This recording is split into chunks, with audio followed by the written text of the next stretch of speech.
Bioneers Revolution from the Heart of Nature is made possible in part by Organic Valley, a farmer-owned cooperative producing local food with the future in mind since 1988. Learn more at organicvalley.com. Welcome to the Bioneers, Revolution from the Heart of Nature. When the culture collapses, when the things that everybody believed in turn out to be hollow, what's left are the regular folk. And who the folk are the people of the earth, the people that kept close to the earth. They survived the collapses and they continue to tell the stories. And so there's collections of all cultures of the stories of survival. I call them the recreation stories. It's all alive. It's all connected. It's all intelligent. It's all relatives. We stand at the threshold of a historic opportunity in the human experiment to reimagine how to live on Earth in ways that honor the web of life, each other, and future generations. It's a revolution from the heart of nature and the human heart. In this series, The Bioneers, Revolution from the Heart of Nature, we celebrate social and scientific innovators with breakthrough solutions for restoring people and planet, creating a future environment of hope.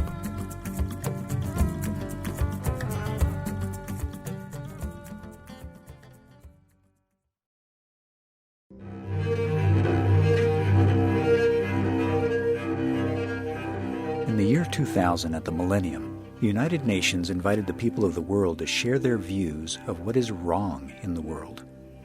From across the globe, stories of woe poured in. The people at the UN realized they needed a way to organize the flash flood of tears. Behind this veil of tears, they found 4 categories. Culture ranged from loss of languages to uprooted refugees. Political spanned loss of freedom and abuses of power. Economic included poverty, joblessness, and the chasm between have-nots and the have-a-lots. Environment covered climate change, water shortages, and the litany of ecological harms. Then the UN group decided to keep on distilling the stories to pure essence, one word. Cultural problems boiled down to rootless. Political problems to powerless. Economic problems to ruthless. And environmental problems to futureless. Finally, they crystallized these 4 bleak words into just one word that encompassed all the woes of the world. The word was meaningless. Michael Meade recalls that he got the unenviable job of speaking right after this report's presentation at a conference on sustainable technologies.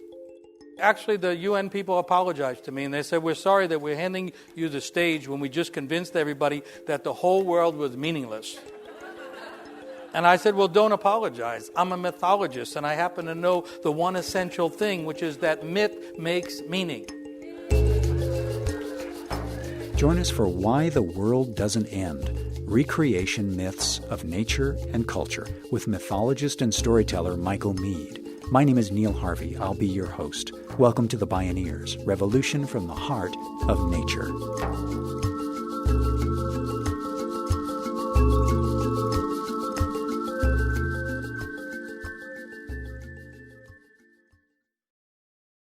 As human beings, we're hardwired for story and metaphor. We are meaning-making creatures. When the facts conflict with our story, usually we stick with our story. So from the viewpoint of a mythologist, a sense of meaningless means it's time for a different story. Michael Meade proposes we do that by rekindling our connection to ancient wisdom and universal truths. He reminds us that the word apocalypse, which to many means the end of the world, actually means an unveiling. Once we penetrate the veil, it's not the end, but the time of endings and beginnings. The world of appearances is the world of facts and information. And behind the world of appearances is what I call the world behind the world, what the Irish called the other world, what some people call the mythic world. My job as a mythologist is to tell everybody that the real thing we're looking for is behind the obvious world. As the veil thins, the apocalypsis veil thins, we get to see what's behind everything. Michael Meade is a renowned storyteller, author, and scholar of mythology, anthropology, and psychology. He founded the Mosaic Multicultural Foundation, a nonprofit community-building organization based in Seattle, Washington, to celebrate the diversity of peoples and cultures. Mosaic conducts youth mentoring programs, workshops for veterans, and meaning-making gatherings across North America. Meade shared some revealing recreation stories published in his book, The World Behind the World, at a recent Bioneers conference. Mythology or myths, the ones I'm most interested in usually are called folk myths. They're rather simple myths. The folk are the ones that survive no matter what happens. When the culture collapses, when the things that everybody believed in turn out to be hollow, what's left are the regular folk. And who the folk are the people of the earth, the people that kept close to the earth, the people that kept rhythm with the earth and rhythm with nature and rhythm with the elements. They survived the collapses and they continue to tell the stories. And so there's collections of all cultures of the stories of survival. I call them the recreation stories. Michael Meade tells a story from the White Mountain Apache people. Here's the story of the old woman and the black dog. So once upon a time, actually, I don't know how you get upon a time. We could say once below a time, or once next to a time, or even once when people had time and it didn't seem like the whole thing was moving faster and faster towards a great end. Once, back when time was still connected to tide and the oceans of the world, and time was a thing that rolled back and forth. Once back in that time, right here in this land that we call America, the people here knew that knowledge was available, and a lot of those ancient people knew that if you wanted to find the deep knowledge of the earth, all you had to do was go to the cave of knowledge. And they say that in that cave, there's an old woman. And they say that that old woman is weaving a garment. That is the most beautiful garment that anyone has ever seen in this world. And they say that that old woman has been weaving the garment for a very long time. And that she has reached the fringe of the garment, and she wants to make that hem very beautiful. And so she's weaving that of porcupine quills. And in order to get the quills to lie sideways and be flat, she has to take each quill and bite down upon it. And she has been biting down on quills for so long that her teeth have been worn down till there's nothing left but nubs rising above the gums. And still, she keeps weaving that garment. She keeps biting down on those quills and making that hem. And every once in a while, that old woman in the cave of knowledge has to get up and go to the back of the cave. And in the back of the cave, there's a fire that has been there longer than anything. That old woman doesn't know of anything that has been burning longer than that fire burning at the back of the cave. And hanging over the fire, there is a great cauldron. And in the cauldron, there's some water. And in that water that is simmering back there are all the seeds of the earth. All the seeds that become the fruits of the earth, that become the grains of the earth, that become the flowers and the plants and the trees and the vegetables of the earth. And they're all in that great stew at the back of the cave of knowledge. And if the old woman doesn't go back once in a while and stir that stew, then all of the seeds will burn up. And that could indeed cause the end of everything. And so the old woman has to get up, leave the weaving there, and go back to the back of the cave and begin to stir the seeds. But because she's old, because she's been working so hard, she moves very slowly. And as the old woman is going to the back of the cave in order to stir the stew, the black dog, what black dog? The black dog that's also in the cave goes over to the weaving that the old woman has been working on, and finding a loose thread, begins to pull upon that thread, and soon enough has unraveled the entire garment that the old woman has been spending these thousands of years weaving. After a while, the old woman comes back from stirring the seeds of the world and sees her beautiful garment completely unraveled and laying in a chaotic mess of strings there on the floor. And she stands still for a minute and contemplates the moment and contemplates the situation. And then she sits down and she picks up a loose thread and she begins to weave that garment all over again. And as she begins to weave, a new design comes into her imagination, a beautiful design, more beautiful than the one she had already been working on for so long. And she catches the shape of that design and she begins to weave that design, and she doesn't stop. She just keeps going as she did before. Now, many people say, when they hear this story, damn that black dog. If it wasn't for the black dog, everything would be fine. The woman would finish the garment, and it would be beautiful and perfect, and it would be a model for everybody, how to live this life and how to put things together. But the old people say, don't be fooled by appearances.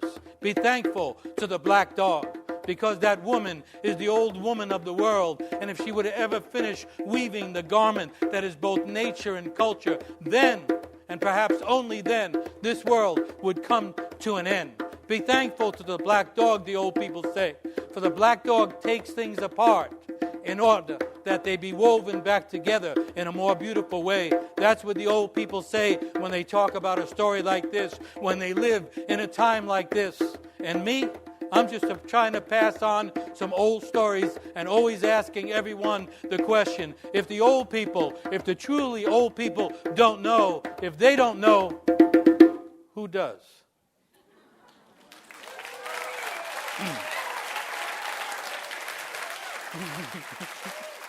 Michael Meade tells stories that he gathers from many cultures. He's found the essential elements of this black dog story in myths from several continents. Stories typically have 7 levels in them, and there's all kinds of depth hidden inside stories. What on the surface can be simple can be profound down below. What the story shows is the 3 great movements of the world. This is a woven thing. It's woven out of invisible, unseen things, as it turns out. This is a world that is in continuous creation. It's happening every day. According to mythology, it's happening moment to moment. We are actually standing in the midst of the ongoing creation, but at the same time, the world undoes itself, and the black dog appears and takes it apart. Meade says that during these black dog times, myth can provide insight to what seems unfathomable and hopeless. Ancient indigenous stories often fearlessly and playfully contemplate cataclysmic times that seem like the end of the world. These stories naturally reorient us to the rhythm of death and rebirth, and connect us with the eternal cycles of life, creation and destruction, and recreation. So there in this tiny story, you have the great imagination of all the myths of the world, the creation, the sustaining, and the undoing of things that are all part of this world. So that when things come apart, it is really the loosening for the next weaving. And I don't mean that in a Pollyanna way, because when it comes apart, people get hurt, people lose jobs, more people fall into poverty, people get killed in wars and so on. But that's what happens. Mythology is not about simply the life of the individual. It's about the individual's connection to the great stories that are the kind of pulse and the molecular structure of what used to be called the cosmos. So the story has those 3 functions in it. And it's offered at times when things are coming apart. Normally, you don't have to get into this stuff too much, but we are living through one of those times. I think it's necessary, and I like what people do when they're dealing with the environment, because in order to heal the environment, you have to get into the broken ground. You have to get into the destroyed forests. In times like this, everybody's supposed to become a healer. Michael Meade believes story can reconnect cultures and make them whole. But, he cautions, that healing can happen only when we are willing to really look at what's broken and listen to those who are in need.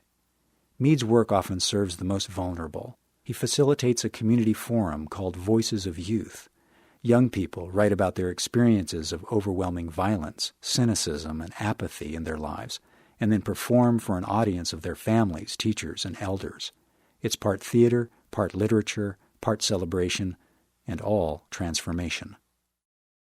I work with homeless people, I work with violent people, I work with people in jail, and I work with people coming back from war because they have a potential to become elders quickly because they've been to hell. They've been to hell. And I think what's happening partly in the green movement is the passionate feeling for the destruction of the earth. We're the children of the earth. We're the earthlings, the only ones, really, that have this capacity for language and semi-logical thought.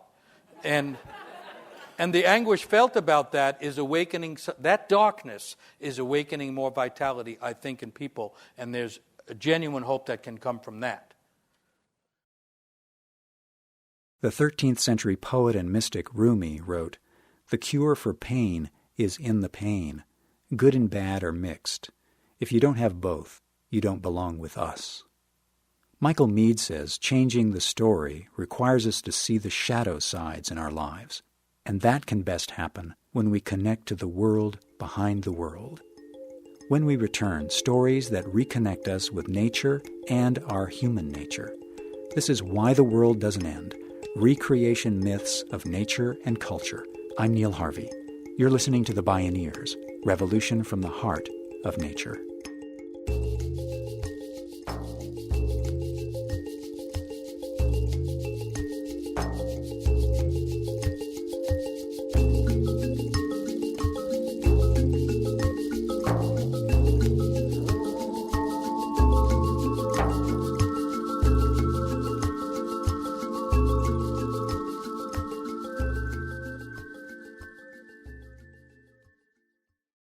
You can download this and other programs on the radio pages at Bioneers.org. That black dog unraveling the world, say the ancient myths, is the way of the world. If the old woman were ever to finish weaving the garment of nature and culture, this world really would come to an end. So despite terrible suffering, be thankful. It's time for a new story. How then can any one person change the story and in turn change the world? If meaninglessness is at the heart of the world's problems, Michael Meade believes it's a matter of each of us seeking out the mythic meaning of our own life so that our unique gifts and purpose can play their part. Meade helps restore meaning by collecting and telling stories like this one from India, the story of Manu. This is another recreation story.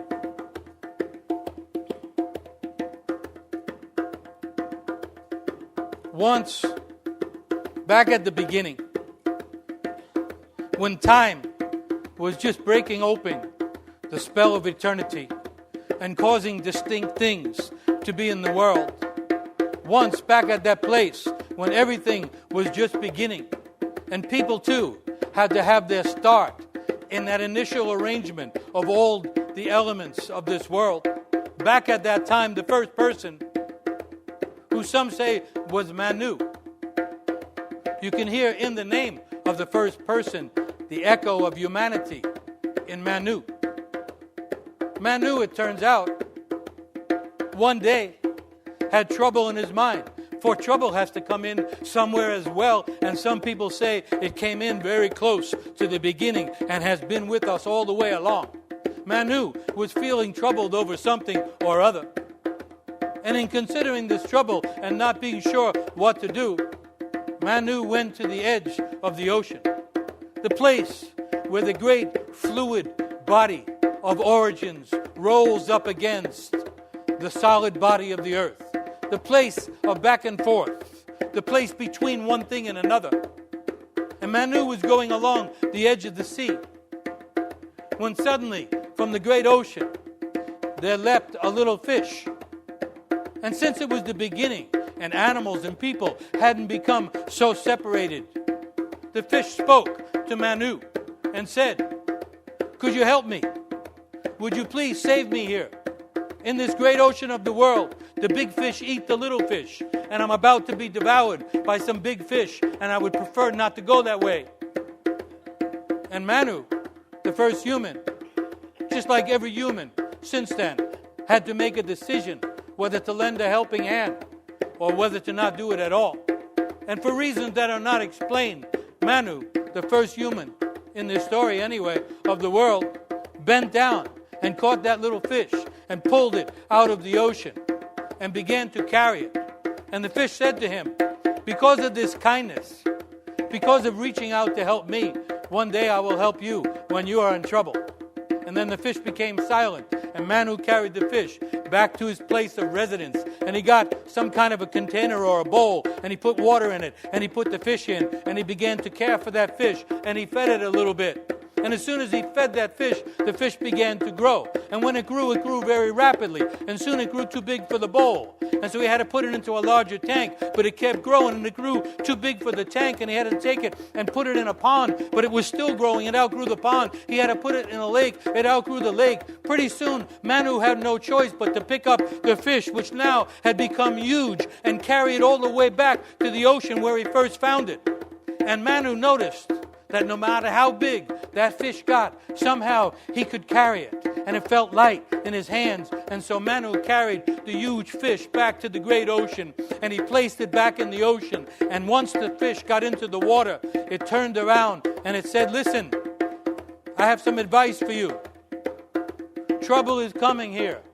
Everything's going to rattle, and everything's going to become caught in a huge flood, for a torrent of rain is coming, and rain will fall all over the earth, and the waters will rise, and everything will be covered with water. I'm telling you that this is something that is coming, and my advice is this: build a ship.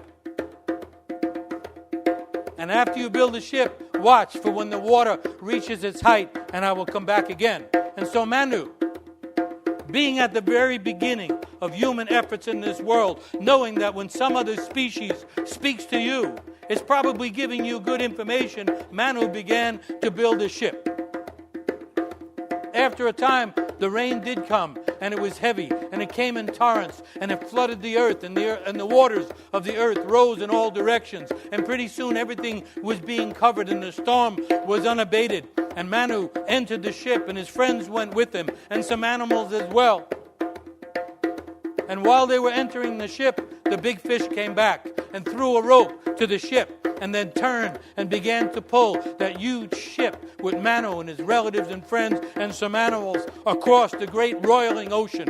And it pulled the ship all the way to the top of Mount Meru, which was the highest point on the earth, and eventually the only point that wasn't submerged in water. And the fish tied that ship to the highest point of the sacred mountain at the center of the earth. And then the fish turned and began to speak. And this time, out of that little fish that had become that huge fish, there came the god Vishnu. Vishnu, the great creator of the whole world, the one who, laying on the oceans of time, dreamed up this world that blossomed from his belly button like a lotus, becoming all the petals of all the things of the world. Inside the little fish, asking for help, had been Vishnu, the god of creation itself. And Vishnu came out and said, "Manu, because you listened well, because you cared for other species, because you tried this impossible thing, I wish to commend you, and I wish to tell you that the waters will abate, and life will come back, and the earth will reveal itself again. And if you listen to the instructions I will give you, you will learn the arts and the practices that will allow you and all the people after you to continue the creation of this world with this ever ongoing, sometimes through storms and sometimes through delightful moments." And so Vishnu, the god of creation, gave the arts and the practices, the spiritual practices, to Manu. And Manu began the practice of them right there on the top of Mount Meru, the highest mountain in the world, the image from which all cathedrals and all temples and all mosques are made. Manu did the arts and practices there, and then passed those things down. And people say those arts and those practices are still available. Not only that, that sometimes they float across the ocean, and the practices of the Eastern world come to the West, and sometimes the practices of the traditional people of the West have to go east. Me, I don't know. I'm just telling these stories in order to keep my own ship afloat in these times that seem troubled by greater and greater storms.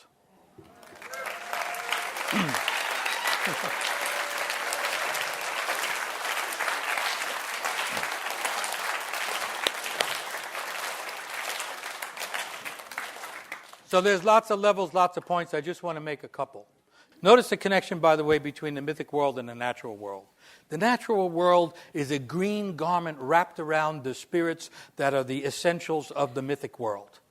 All the old traditions knew that when you walked into nature, you were walking into the other world. It's really only in modern times that nature got separated from culture. Humans, each human has what's called a second nature or an inner nature. When we're in touch with our inner nature, as Manu was, we are the companions and co-creators of great nature. Do you get what I'm saying? The division is a false division enforced by years of cultural confusion. And I don't mean that it's simple, but I mean that everybody has nature in their inner nature, and we are natural beings. We are like stretched between the world of animals and plants and the worlds of angels. That's always been the job of humans, to be partly tied to the eternal and partly tied to their locality and the local limits. So we have two responsibilities. One is to contribute to the healing and altering of the world and finding its way back towards balance. But not only do we have to do that, we have to do it by becoming our unique selves. And maybe here's the last point. If a person becomes who they are intended to be, they are automatically contributing to the benefit of other people and the world.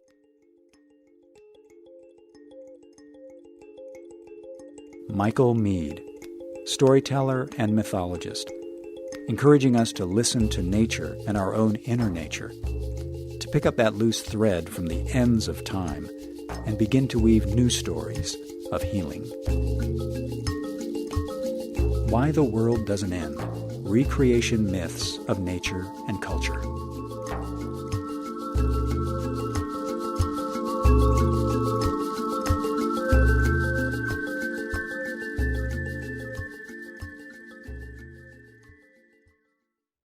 Downloads of this program and many other Bioneers radio shows are available at the radio pages at bioneers.org or by calling 1-877-BIONEER. That's 1-877-246-6337.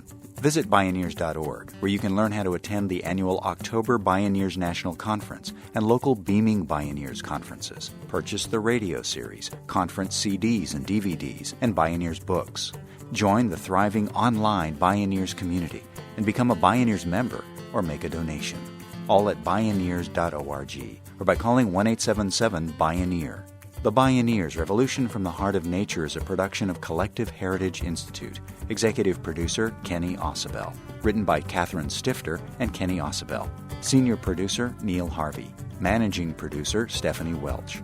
Production management, Aaron Leventman and Chuck Castleberry. Station relations by Creative PR. Distribution is by WFMT Radio Network. Original recordings provided by Reference Media Group. Our theme music is taken from the album Journey Between by Baka Beyond and used by permission of Hannibal Records, a Rykodisc label. Additional music was made available by Sounds True at soundstrue.com. For more music information, please visit Bioneers.org. The opinions expressed in the Bioneers Revolution from the Heart of Nature radio series are those of the presenters and are not necessarily those of Collective Heritage Institute, the underwriters, or this radio station. My name is Neil Harvey. Thank you for listening. I invite you to join the Bioneers in inspiring a shift to live on Earth in ways that honor the web of life, each other, and future generations. This is program number 0310. Bioneers Revolution from the Heart of Nature is made possible in part by Organic Valley, a farmer-owned cooperative producing local food with the future in mind since 1988. Learn more at organicvalley.com.